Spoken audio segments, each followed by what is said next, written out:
welcome back to the channel. My name is Adam. This is 4 chords of Fingerstyle. This is part 2 of Emptiness Machine. If you didn't see part 1, go check it out. I'll leave it somewhere in the description. But we're gonna get into this, guys. So let's jump into it. Alright, so for the intro, it's just gonna be this open D chord. We're doing PI between the 6th string and the 5th string. And as we go through these two measures, we're gonna gradually bend the string and release it. Okay? So it sounds like this.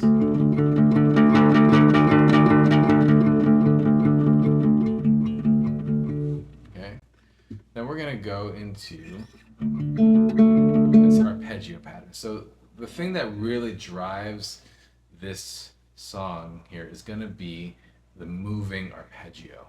The arpeggio kind of gives it the energy, it gives us momentum, because the guitar is limited here into how much energy it can produce, given the fact that this is a very heavy song.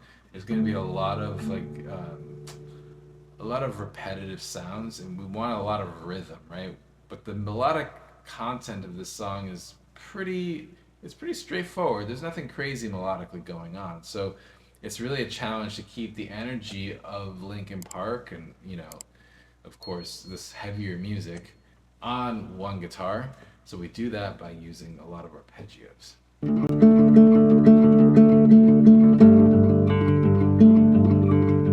So one thing you notice me doing here is I'm accenting the melody. I'm bringing out the melody here within the arpeggio.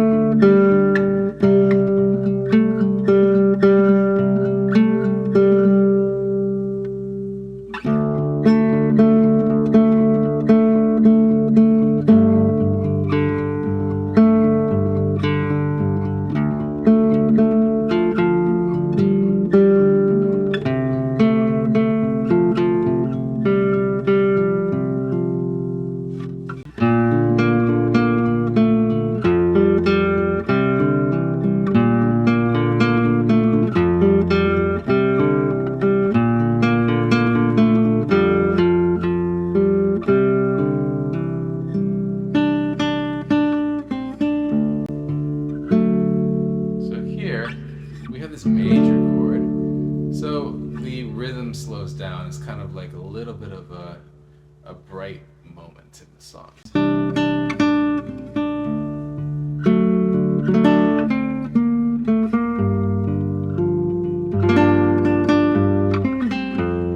That's one thing I do here that's interesting, because the melody is 2 C's in a row, but to make it connect better, I play the first one here and the second one here.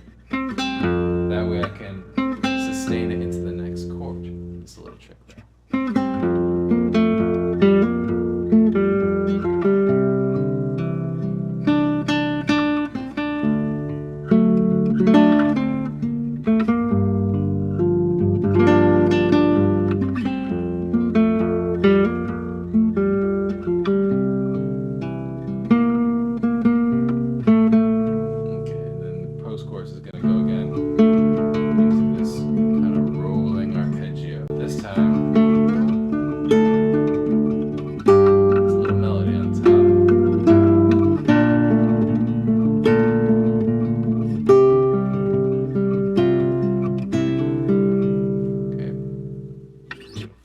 Going up the octave to verse 2. Still keeping this idea of the arpeggio going here.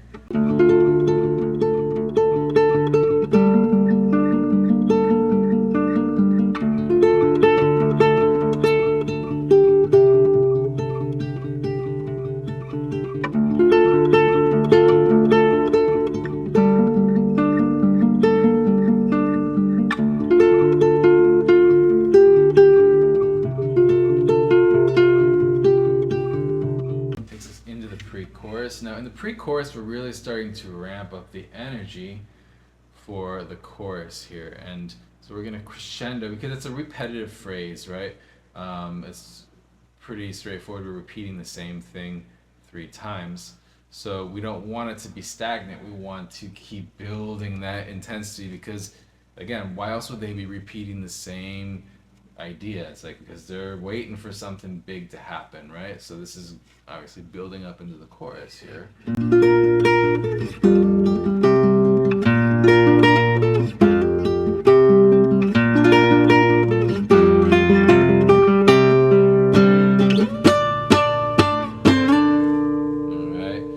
Here we're gonna really start a little bit of a strum, and then I'm doing these octaves, and I'm slapping them, strum slapping them. So I'm muting the second string, and I'm trying to mute as much of the other strings as possible. So we really only hear these two notes. Okay, now I'm gonna go into this. It's like boom, chicka down, chicka down, chicka one. And a 2, and a 3, and a 4, and a 1, 2, 3, 4, and a 1, and a 2, and a 3, and a 4. So the 1 is the thumb, I'm hitting the bass. The and is a down up, and I'm doing the down usually with my middle finger, and the up I'm usually doing with my index finger.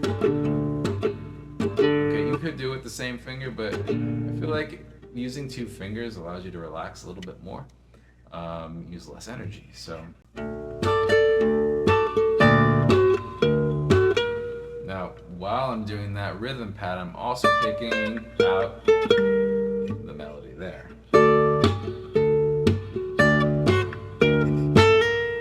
There, I like doing the octave slide again. It just allows me, it's 2 things. The first is it sounds cool.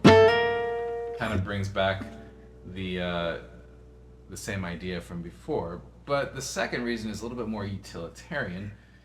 It allows me to shift in an easier spot to connect to this chord. This is a much smoother transition just in general than if I were to do all the way up to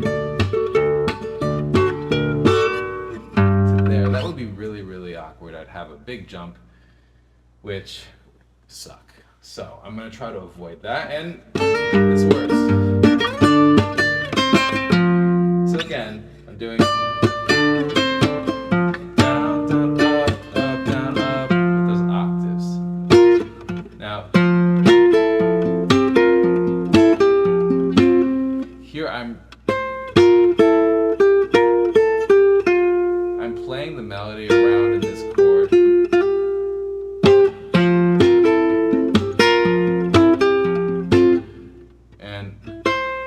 When it's on a up, I am plucking it with my finger. When it's on a down, I'm hitting the melody with the back of my nail with the slap. And here, I'm gonna slide it up again so I can prepare for that chord easier.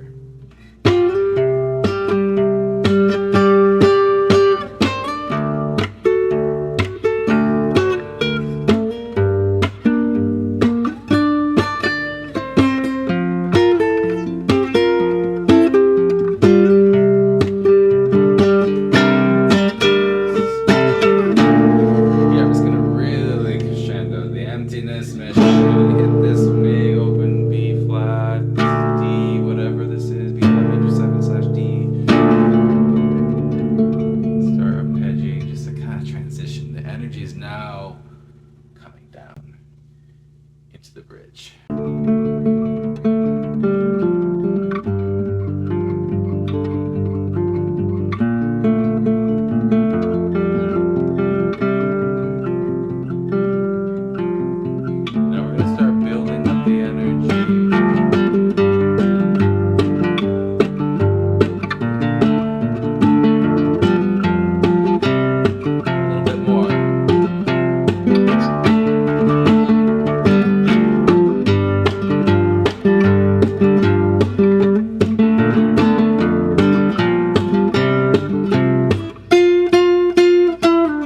This comes out of nowhere, right? Because we've just built up this energy, and now we have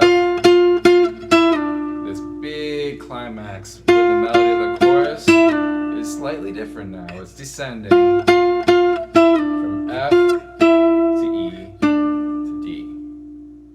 And there's this moment of where it gets soft again.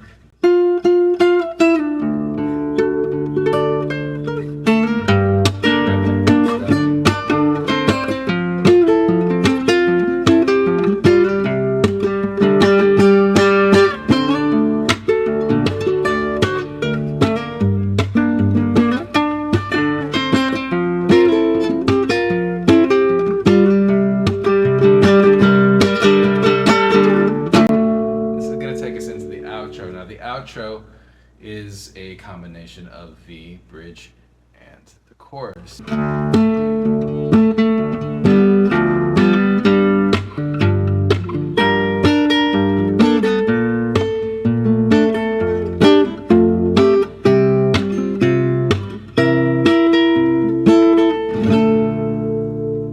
then here, I just like to kind of improvisatorily just arpeggiate really fast, beautiful chord.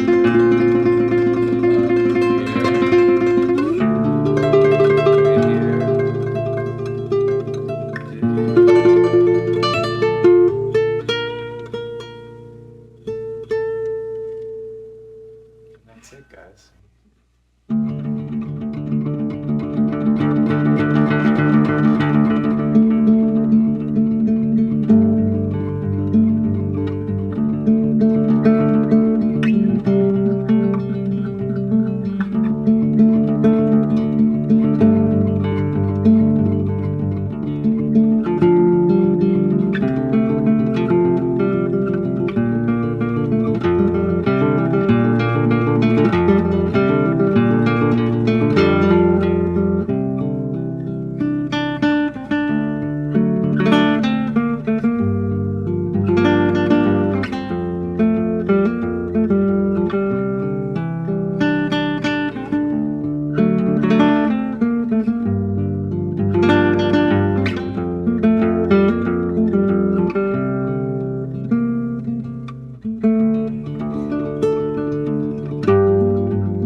Yeah, this is the one that you're gonna probably need to practice a bit. For sure, different tuning makes it a little bit weird, but it's super fun to play, guys, and I hope you learn it. If you want the sheet music for this, guys, let me know in the comments. I will put it somewhere, maybe on like Buy Me a Coffee, and you guys can download it or something. I'm not sure yet, but the best way is. But I will get that music to you. I hope you enjoyed this video. If you did, smash the like button, subscribe to the channel. Go check out in the link in the description if you want to book a free consultation with me for guitar lessons, or if you want to download that free blueprint on how to arrange any song for the guitar in 10 steps. I'll show you what I do. So guys, hope you have a great night, and I will see you all in the next video. Stay well.